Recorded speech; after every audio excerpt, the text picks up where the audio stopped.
सुहाना बाजी ने 17 साल की उम्र में अपनी 4 साला पढ़ाई खत्म की थी और अब वो एक तरबियत लेती उस्तानी बाजी बन चुकी थी, जिनका काम छोटे या कुंद ज़हन तालिबात के साथ दोहराई करना था। सुहाना बाजी मुझे पढ़ाने कमरे में आती तो बाज़ औकात अपनी एक और हम जमात तालिबा, जो इनकी कोलीग भी थी, ले आया करती थी।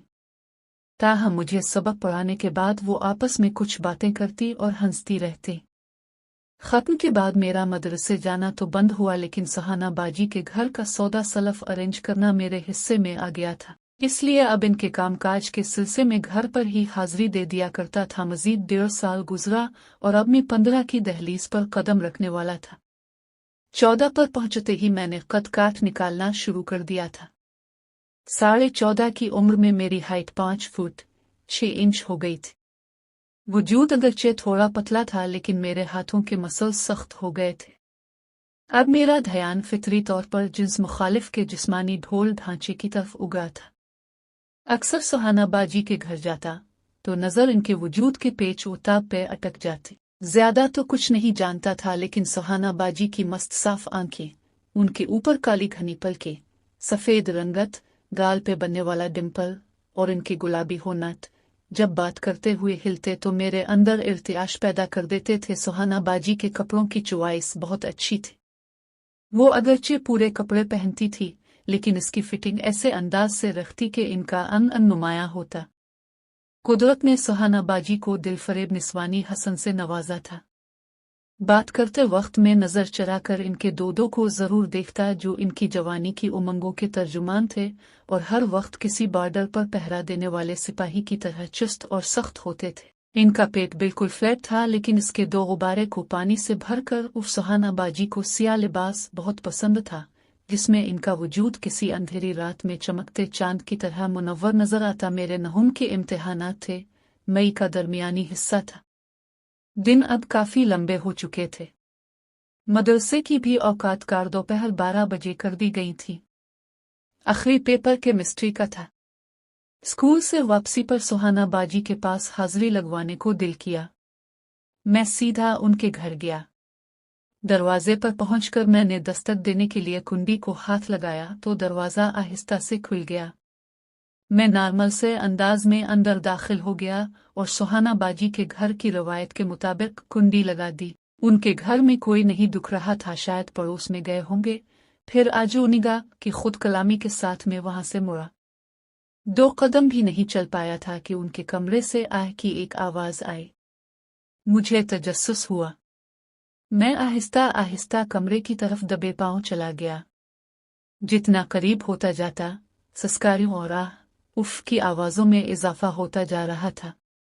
हसब मामूल सुहाना बाजी के कमरे की खिड़की मैंने इससे झांका तो धींग रह गया सहना बाजी, और ऐसे मुझे यकीन नहीं आ रहा था सुहाना बाजी के कमरे में कोई और लड़का यहाँ किया कर रहा है, और ये कोई अनजान था क्योंकि मैं उसे नहीं जानता था। पर मैं बहुत परेशान हुआ। प्यार तो ये मुझसे करती है, पर ये साथ कौन था? मैं छप कर देख रहा था। थोड़ी देर के बाद वो लड़का कमरे से बाहर निकल गया और मैं सुहाना बाजी के कमरे में चला गया, जिससे इनका संगमरमर की तरह का सफेद वजूद। सुहाना बाजी, ये लड़का कौन था? सुहाना बाजी ने कहा, ये तो मेरा दोस्त है। तो आप इसके साथ क्यों कमरे में बंद थी?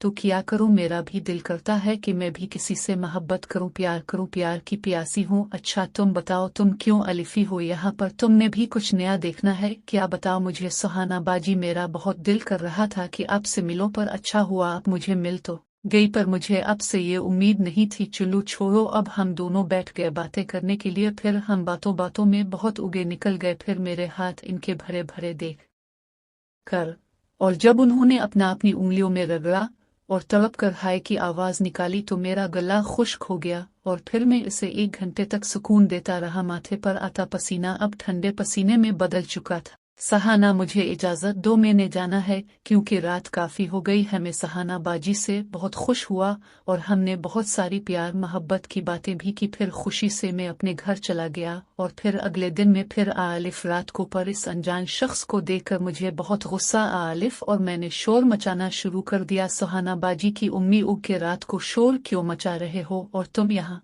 क्या कर रहे हो? मैंने कहा। सुहाना बाजी के कमरे में कोई अनजान लड़का है, मैंने खिड़की से देखा है। सुहाना की उम्मी ये बात सुनकर बहुत परेशान हुई और हैरान भी हुई कि कौन हो सकता है मेरी बेटी के कमरे में। और इस रात को जब दरवाज़ा खुला तो वो इसका वही दोस्त था, पर माँ को इतना गुस्सा आया अलिफ के इसने जोर का थप्पड़ उसके मुंह पर मारा। मुझे तुमसे ये उम्मीद नहीं थी कि तुम ऐसी गिरी हरकत कर सकती हो। मेरा तो तुम पर कितना यकीन था कि तुम मेरी एक अच्छी बाइज्जत बाकिरदार बेटी हो, लेकिन तुमने तो मेरे इज्जत का जनाजा निकाला। बहुत अफसोस हुआ सुहाना, मुझे तुमसे ये उम्मीद नहीं थी। अगर मैंने तुम्हें इतनी आज़ादी दे भी दी तो इसका ये मतलब तो ना हुआ ना कि जो मर्जी हो वो करोगी तुम। सुहाना रोती रही। उम्मी मुझे माफ़ कर दो, मुझसे बहुत बड़ी गलती हुई है, मेरी जिंदगी तो तबाह हो गई है, मैं अब किसी के काबिल नहीं हूँ। पर उम्मी मुझे एक दफ़ा माफ़ कर दे, मैंने बहुत बुरा किया अपने साथ भी और आपके साथ भी। अब जो आप कहेंगे मैं वही करूँगी, चाहे अब मेरी शादी किसी बूढ़े से करवा दे मैं कर लूँगी। लेकिन उम्मी अब तो मेरा एक ही इसरा है, मुझे माफ़ कर दी, मुझे माफ़ कर दी। 2-3 महीने गुजरने के बाद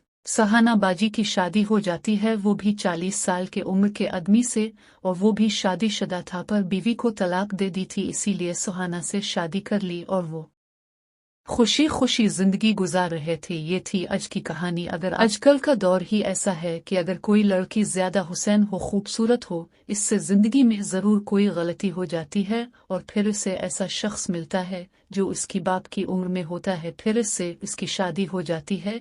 क्योंकि वो जवान के काबिल नहीं होती, वो अपनी जिंदगी तबाह कर देती है खुद अपने ही हाथों से। आजकल का दौर ही ऐसा है, आप लोग भी एहतियात करें अपनी जिंदगी में, जरूर अपनी जिंदगी को खुश बनाएं अपने प्यारे साथी के साथ।